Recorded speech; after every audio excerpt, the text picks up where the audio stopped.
Welcome to our channel. నేను మీ వెంకట్. రోజా గారు కొన్ని కామెంట్ చేశారు. దాని గురించి మనతో పాటు మాట్లాడడానికి పొలిటికల్ అనలిస్ట్ మధు గారు మనతో పాటు ఉన్నారు. సార్ నమస్తే. సార్ నమస్తే సార్, నిన్న ఏదైతే మా ఈ రోజా గారు ఒక కామెంట్ చేయడం జరిగింది, కలియుగ దైవం వెంకటేశ్వర స్వామితో పెట్టుకుంటే ఎలా ఉంటుందో ఆల్రెడీ చంద్రబాబు గారికి తెలుసు, ఈ మధ్యలో పవన్ కళ్యాణ్ గారు కూడా రుచి చూశారని చెప్పి కొన్ని వ్యాఖ్యలు చేసింది. దీన్ని ఎలా చూడొచ్చు అంటారు?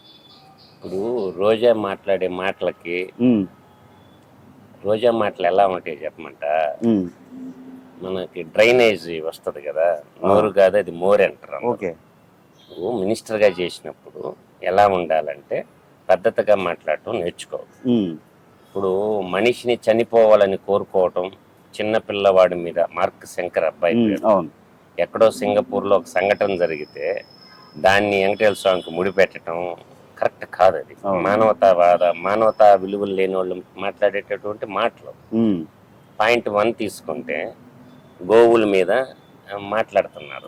ఓకే, కూటమి ప్రభుత్వం వచ్చాక 100 గోవులు చనిపోయాయని. సరేలే, కథలు ఎన్ని ఆవు కథలు అంటే గోశాల గోల గారు కావాల్సింది. వృద్ధాప్యం వచ్చిన తర్వాత మనుషులు కూడా చనిపోతారు. మీరు అడగాల్సింది ఏంటంటే అసలు గోశాలలో గోవులు ఎన్ని ఉంటాయి? ప్రతి గోవుకి చెవుకి కమ్మేస్తారు. చనిపోయిన ప్రతి గోవుకి ఎటర్నీ డాక్టరు అంటే పోస్ట్ మార్టం చేస్తారు. ఆ సర్టిఫికేట్లు అడగండి. సో మనిషి చనిపోతే పోస్ట్ మార్టం ఇస్తారు కదా, న్యాచురల్ డెత్, యాక్సిడెంటల్ డెత్ అని అసలు ఇస్తారు కదా. అట్లా గోవులకి ఎన్ని గోవులు ఉండి, వాటి వయసు ఎంత, అక్కడ వాడిన మెడిసిన్ ఎంత, అక్కడ దానా ఎవరు సప్లై చేశారు, వీళ్ళు ఎటువంటి వాళ్ళు అంటే భువన కరుణాకర్ రెడ్డి హిందువు కాదు, అతను ఫస్ట్ కమ్యూనిస్ట్, ఆ తర్వాత కన్వర్షన్ క్రిస్టియన్. ఈ నాటకాలు వేయకూడదు అన్నమాట. ఒకప్పుడు ఏమన్నాడంటే భువన కరుణాకర్ రెడ్డి కొండ మీద ఉండేది నల్లరాయి, 7 కొండలు 2 కొండలు అని, 7 కొండలు కాదు 2 కొండలు అని మాట్లాడినటువంటి ఎదవలు వీళ్ళు.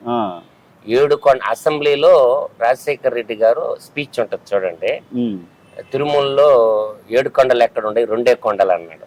అన్న తెల్లారు ఏమైంది, ఎత్తుకోపోయింది. మేఘం రూపంలో వచ్చి బోర్డర్లోకి రాగానే నల్లమల్ల ఫారెస్ట్లో నల్ల కాలువ దగ్గర తొక్కి పారేశాడు, మేఘం రూపంలో వచ్చి వెంకటేశ్వర స్వామి. అందువల్ల వెంకటేశ్వర స్వామితో గేమ్ ఆడకూడదు.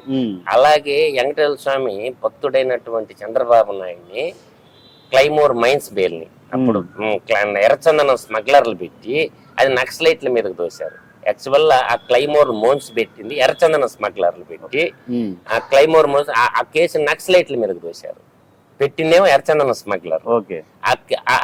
అది నక్సలైట్ల మీదకి ఎందుకు దోశారు అంటే నక్సలైట్లు ఊరుకుంటారని, ప్రజల పక్షాన్ని పోరాడుతుంటారు కదా, వాళ్ళు దోపిడీదారులు కాదు కదా.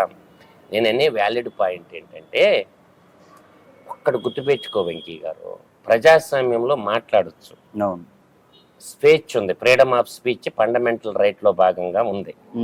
1901 వార్తాపత్రికలు కానీ, యూట్యూబ్ ఛానల్ కానీ, సోషల్ మీడియా కానీ ఫ్రీడమ్ ఆఫ్ స్పీచ్ మీదనే నడుస్తాయి. ఇప్పుడు ఏ మ్యాగజైన్ తీసుకోండి, నేషనల్ మ్యాగజైన్ కావచ్చు, యూట్యూబ్ ఛానల్ కావచ్చు, సోషల్ మీడియా అంటే సబ్సెక్షన్ 1 చదువుతారు అందరూ, నాకు ఫ్రీడమ్ ఆఫ్ స్పీచ్ ఉందని.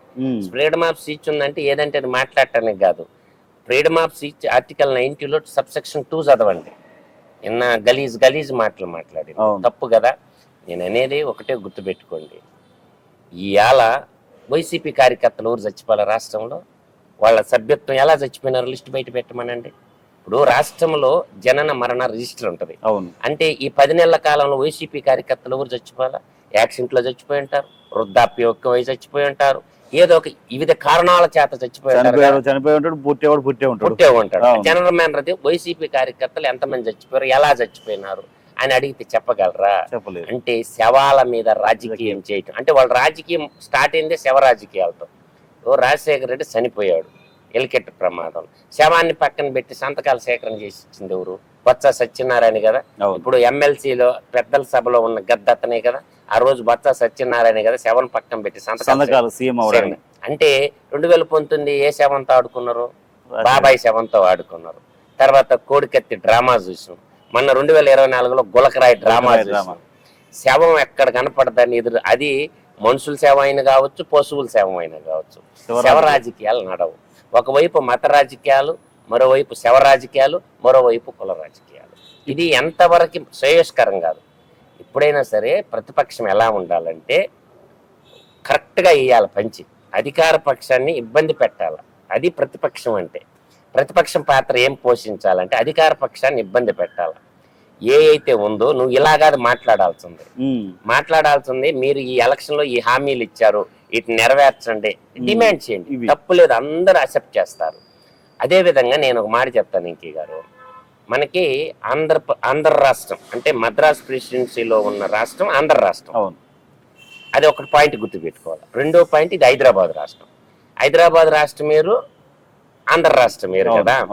ఆంధ్ర రాష్ట్రంలో మొట్టమొదటి ముఖ్యమంత్రి ఎవరంటే టంగుటూరు ప్రకాశం పంతులు గారు. ఆ తర్వాత మా ఊరు అయిన రెండో ముఖ్యమంత్రి పెజవాడ గోపాల్ రెడ్డి గారు. వీళ్ళిద్దరు అయిన తర్వాత తెలంగాణ ఆంధ్ర భాషా ప్రయుక్త రాష్ట్రాలుగా ఏర్పాటైనప్పుడు 1956లో నవంబర్ 1వ తేదీన మన ఫామ్ అయిన. అంటే తెలంగాణ ఆంధ్ర రెండు కలిసి ఒకటే, అంటే తెలుగు భాష మాట్లాడతారు కాబట్టి అయినారు ఆంధ్రప్రదేశ్. మొదటి ముఖ్యమంత్రి ఎవరు? నీలం సంజీవ్ రెడ్డి, రాయలసీమ నుంచి.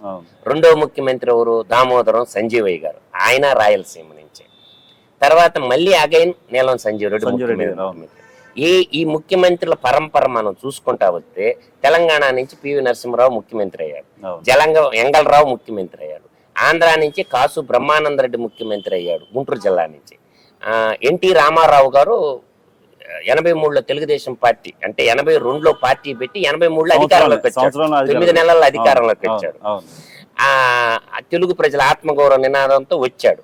₹2 కిలో బియ్యం, హార్స్ పవర్ 50 రూపాయల కరెంటు, ఆ నినాదంతో వచ్చిండు. అంటే మర్రి చెన్నారెడ్డి 80లో ముఖ్యమంత్రి అయ్యాడు, 1980లో. అంటే పోలవరం డ్యామ్ శంకుస్థాపన చేసిన ఆయన దామోదరం సంజీవి గారు. అంటే మర్రి చెన్నారెడ్డి ముఖ్యమంత్రి అయ్యాడు, నల్లారి కిరణ్ కుమార్ రెడ్డి ముఖ్యమంత్రి అయ్యాడు, రోషి ముఖ్యమంత్రి అయ్యాడు, రాజశేఖర రెడ్డి ముఖ్యమంత్రి అయ్యాడు, చంద్రబాబు నాయుడు ముఖ్యమంత్రి అయ్యారు.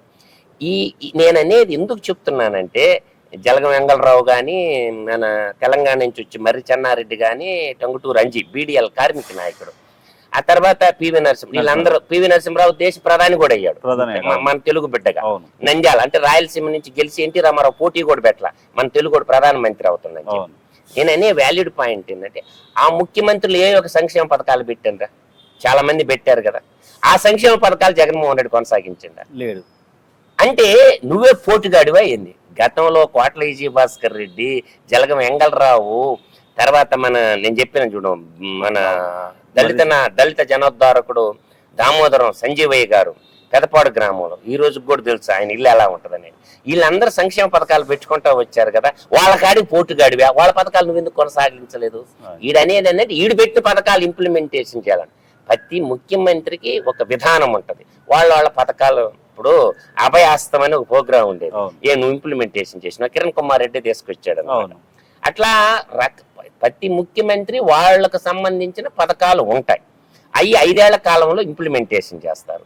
నేననే వ్యాలిడ్ పాయింట్ ఏంటంటే తండ్రి అధికారాన్ని అడ్డం పెట్టుకుని నేను కొన్ని కంపెనీలు లిస్ట్ చెప్తా.